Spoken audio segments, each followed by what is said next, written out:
सरकार मुफ्त राशन योजना में बड़ा सुधार करने जा रही है, जिसके तहत अगले महीने चंडीगढ़, पुडुचेरी और गुजरात के आनंद, साबरमती व दाहोद जिलों में डिजिटल फूड करेंसी आधारित पायलट प्रोजेक्ट शुरू किया जाएगा। इस नई व्यवस्था में लाभार्थियों को अब अंगूठा लगाने या बायोमेट्रिक प्रक्रिया से गुजरने की जरूरत नहीं होगी, बल्कि हर महीने मोबाइल में मिलने वाले डिजिटल फूड कूपन से राशन दुकान पर QR कोड स्कैन कर मुफ्त अनाज लिया जा सकेगा।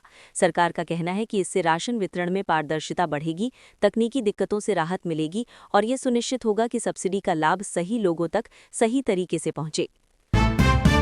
सुप्रीम कोर्ट ऑफ इंडिया ने यूनिवर्सिटी ग्रांट्स कमीशन के नए नियमों पर महत्वपूर्ण अपडेट देते हुए फिलहाल रोक लगा दी है और केंद्र सरकार से जवाब मांगा है। कोर्ट का कहना है कि नियमों की भाषा साफ नहीं है और इनके गलत इस्तेमाल की आशंका से इनकार नहीं किया जा सकता, इसलिए अगली सुनवाई तक 2012 के पुराने नियम ही लागू रहेंगे। इस मामले में अदालत केवल कानूनी और संवैधानिक वैधता की जांच कर रही है। वहीं समाज में बढ़ते वर्ग आधारित विभाजन पर भी चिंता जताई गई है। अब इस पूरे मामले की अगली सुनवाई 19 मार्च को होगी। महाराष्ट्र के उपमुख्यमंत्री अजीत पवार का आज 29 जनवरी को बारामती के काटेवाड़ी में पूरे राजकीय सम्मान के साथ अंतिम संस्कार किया जाएगा, जहां सुबह उनकी अंतिम यात्रा के बाद उन्हें पंचतत्व में विलीन किया जाएगा। एक हालिया घटना में उनके असामयिक निधन से देशभर में शोक का माहौल है, जबकि प्रशासन ने मामले में जांच जारी होने की पुष्टि की है ताकि स्थिति की पूरी जानकारी सामने आ सके। अंतिम विदाई में केंद्र और राज्य के कई बड़े नेता शामिल हो रहे हैं। वहीं भारी भीड़ को देखते हुए बारामती और आसपास के इलाकों में सुरक्षा व्यवस्था कड़ी कर दी गई है। इनकम टैक्स डिपार्टमेंट ने महत्वपूर्ण अपडेट देते हुए गुरुवार को रांची सहित झारखंड और बिहार के कई जिलों में एक साथ जांच कार्रवाई शुरू की है, जिससे व्यावसायिक हलकों में हलचल मच गई है। ये कार्रवाई रांची, जमशेदपुर, हजारीबाग समेत कई जगहों पर बाबा राइस मिल से जुड़े ठिकानों पर की जा रही है, जहां आय से जुड़ी गड़बड़ियों की सूचना मिलने के बाद विभाग ने कदम उठाया। फिलहाल प्रक्रिया जारी है, दस्तावेजों की जांच की जा रही है। विभाग की ओर से कहा गया है कि पूरी पड़ताल के बाद ही आगे की स्थिति स्पष्ट होगी। केंद्र सरकार के केंद्रीय जनजातीय मामलों का मंत्रालय ने आदिवासी भाषाओं के संरक्षण की दिशा में महत्वपूर्ण पहल करते हुए आदिवाणी मंच के दूसरे चरण में 7 नई जनजातीय भाषाओं को शामिल करने का फैसला किया है। इस फैसले से महाराष्ट्र, त्रिपुरा, आंध्र प्रदेश, कर्नाटक, मणिपुर और गुजरात के आदिवासी समुदायों को सीधा लाभ मिलेगा, क्योंकि उनकी मातृभाषाओं में जानकारी और सरकारी संदेश आसानी से पहुंच सकेंगे। विशेषज्ञों का कहना है कि AI आधारित ये पहल न सिर्फ भाषाई पहचान को मजबूत करेगी, बल्कि शिक्षा, स्वास्थ्य और शासन से जुड़े संदेशों को जमीनी स्तर तक प्रभावी ढंग से पहुंचाने में भी मददगार साबित होगी। सुप्रीम कोर्ट ऑफ इंडिया ने महत्वपूर्ण आदेश देते हुए सभी राज्यों और केंद्र शासित प्रदेशों को निर्देश दिया है कि सरकारी और निजी स्कूलों में छात्राओं को मुफ्त बायोडिग्रेडेबल सैनिटरी पैड की सुविधा सुनिश्चित की जाए। कोर्ट ने साफ कहा कि मासिक धर्म से जुड़ी सेहत संविधान के अनुच्छेद 21 के तहत जीवन के अधिकार का हिस्सा है और यदि निजी स्कूल इस व्यवस्था को लागू करने में नाकाम रहते हैं तो उनकी मान्यता रद्द की जा सकती है। साथ ही स्कूलों में लड़कियों, लड़कों और दिव्यांग छात्रों के लिए अलग अलग व उचित टॉयलेट की व्यवस्था अनिवार्य करने की बात कही गई है, ताकि छात्राओं की पढ़ाई और सेहत पर कोई असर न पड़े। हर साल बजट पेश करते समय वित्त मंत्री द्वारा कविता, शेर या महाभारत, गीता के उद्धरण पढ़ने की परंपरा सिर्फ सजावट नहीं, बल्कि सरकार के विजन और नीतिगत सोच को प्रतीकात्मक भाषा में समझाने का तरीका मानी जाती है। आंकड़ों और नीतियों से भरे लंबे भाषण को रोचक बनाने के साथ साथ इन पंक्तियों के जरिए टैक्स सुधार, जन कल्याण, आर्थिक आत्मविश्वास और सामाजिक संदेश को जनता व संसद तक प्रभावी ढंग से पहुंचाया जाता है। यही वजह है कि अलग अलग दौर के वित्त मंत्रियों ने अपने बजट भाषणों में साहित्य, दर्शन और इतिहास का सहारा लेकर सरकार की दिशा और मंशा को शब्दों में पिरोया है। देवघर में मीडिया से बातचीत के दौरान निशिकांत दुबे ने झारखंड सरकार की आर्थिक स्थिति पर सवाल उठाते हुए कहा कि हालात ऐसे हैं कि मार्च के बाद मुख्यमंत्री हेमंत सोरेन के वेतन को लेकर भी स्थिति चुनौतीपूर्ण हो सकती है और मैया सम्मान योजना जैसी योजनाओं के प्रभावित होने की आशंका से इनकार नहीं किया जा सकता।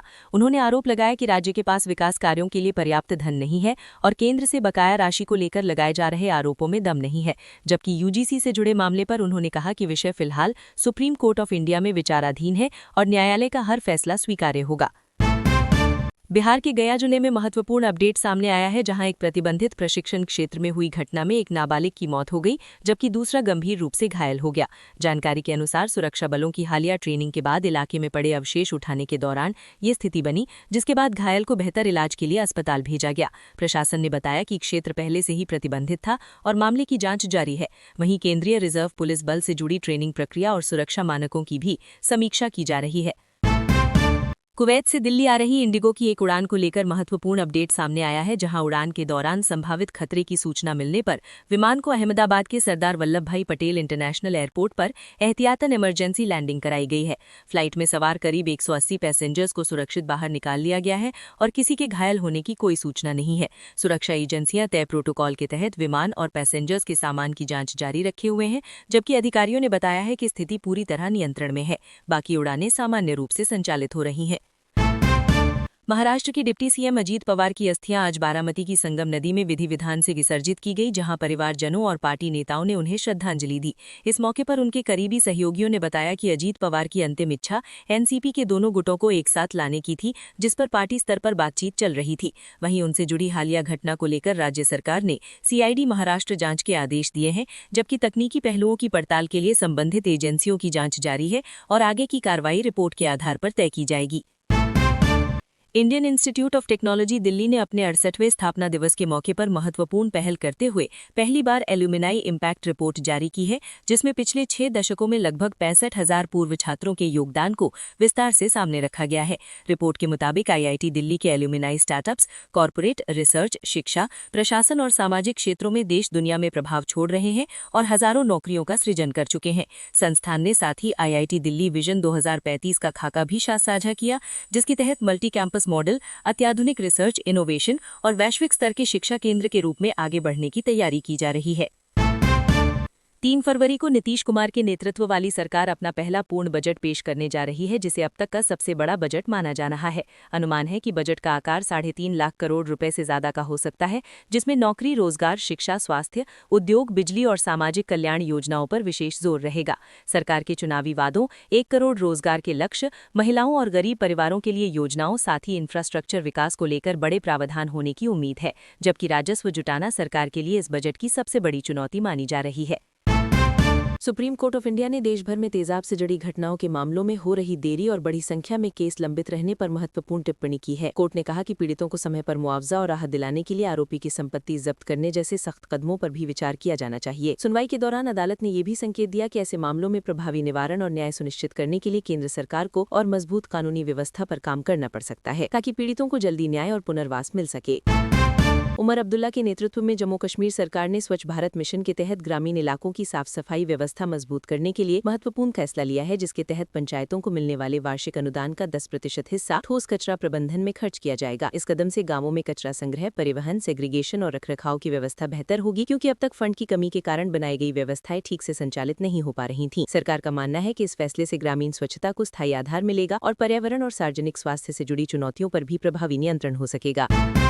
दिल्ली के वजीरपुर में रहने वाले विनय दास ने समाज सेवा को अपनी जिम्मेदारी बनाकर एक प्रेरणादायक पहल खड़ी की है, जहां उन्होंने गंदगी से जूझते इलाकों को साफ करते करते 1600 से ज्यादा लोगों की टीम तैयार कर दी है। विनय दास ने न सिर्फ 250 से अधिक पार्कों और सार्वजनिक जगहों को साफ कराया, बल्कि सैकड़ों बच्चों को मुफ्त शिक्षा, लाइब्रेरी और जीवन निर्माण का रास्ता भी दिखाया। आज उनकी मुहिम सफाई, पर्यावरण संरक्षण और शिक्षा तीनों को जोड़कर समाज में सकारात्मक बदलाव ला रही है और यही वजह है कि उनका काम युवाओं के लिए एक मजबूत प्रेरणा बनता जा रहा है। हिमाचल प्रदेश में महत्वपूर्ण मौसम अपडेट सामने आया है, जहां करीब 100 दिन के लंबे सूखे के बाद कुदरत ने अचानक करवट बदलते हुए रिकॉर्ड तोड़ बारिश और बर्फबारी दर्ज कराई है। इंडियन मीटरोलॉजिकल डिपार्टमेंट के मुताबिक जनवरी के अंतिम सप्ताह में प्रदेश में सामान्य से लगभग 270% अधिक वर्षा हुई है, जिससे नदियों, जल स्रोतों और खेती को राहत मिली है। हालांकि कई इलाकों में सड़कें बंद होने और बिजली आपूर्ति प्रभावित होने से जनजीवन पर असर भी पड़ा है। मौसम विभाग ने बताया है कि एक मजबूत पश्चिमी विक्षोभ अभी सक्रिय है और 1 फरवरी तक तेज बारिश और बर्फबारी की स्थिति बनी रह सकती है। ऐसे में लोगों और पर्यटकों को सतर्क रहने की सलाह दी गई है।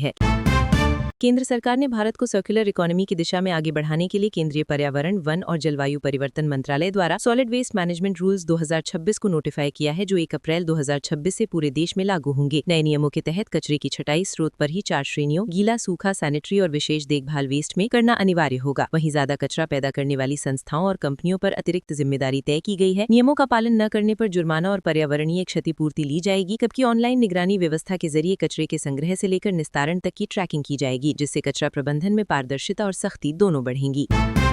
वर्ल्ड बैंक के अध्यक्ष अजय बंगा ने ओडिशा दौरे के दौरान कहा कि भारत को अपने जनसांख्यिकीय लाभ का पूरा फायदा उठाने के लिए हर साल श्रम बाजार में आने वाले करीब 12 करोड़ युवाओं को विनिर्माण, कृषि और सेवा क्षेत्रों की जरूरतों के मुताबिक प्रासंगिक कौशल से लैस करना होगा। उन्होंने निजी क्षेत्र से जुड़ी ट्रेनिंग, एमएसएमई को समर्थन और इंडस्ट्री लिंक्ड स्किल डेवलपमेंट पर जोर दिया। वहीं मोहन चरण मांझी के साथ बैठक में राज्य के दीर्घकालिक विकास, तकनीक आधारित योजनाओं और विकसित भारत के विजन पर सहयोग बढ़ाने की बात कही। उत्तराखंड में हालिया विवादों और घटनाओं के बीच माहौल को लेकर सवाल उठ रहे हैं, जिस पर मुख्यमंत्री पुष्कर सिंह धामी ने साफ कहा है कि राज्य में कानून सभी के लिए समान है और किसी के साथ भेदभाव नहीं किया जा रहा। मुख्यमंत्री ने स्पष्ट किया कि अतिक्रमण, पहचान से जुड़े मामले या किसी भी तरह की स्थिति में कार्रवाई कानूनी प्रक्रिया के तहत ही की जा रही है, जबकि प्रशासन को निर्देश दिए गए हैं कि शांति, कानून व्यवस्था और सामाजिक सौहार्द बनाए रखने में कोई ढिलाई न हो। डिब्रूगढ़ में जनसभा को संबोधित करते हुए अमित शाह ने कांग्रेस पर गंभीर आरोप लगाए और कहा कि पार्टी ने असम को लंबे समय तक केवल संघर्ष, अशांति और मुश्किल हालात दिए, जबकि विकास पर कोई ठोस काम नहीं किया। उन्होंने घुसपैठ और सुरक्षा से जुड़े मामलों पर कांग्रेस की नीतियों पर सवाल उठाए और कहा कि भाजपा असम की संस्कृति, सुरक्षा और प्रगति के लिए पूरी तरह से प्रतिबद्ध है। इस दौरान उन्होंने राहुल गांधी पर भी निशाना साधा और 1700 करोड़ रुपए से अधिक की विकास परियोजनाओं का जिक्र करते हुए जनता से आगामी चुनावों में भाजपा के समर्थन की अपील की।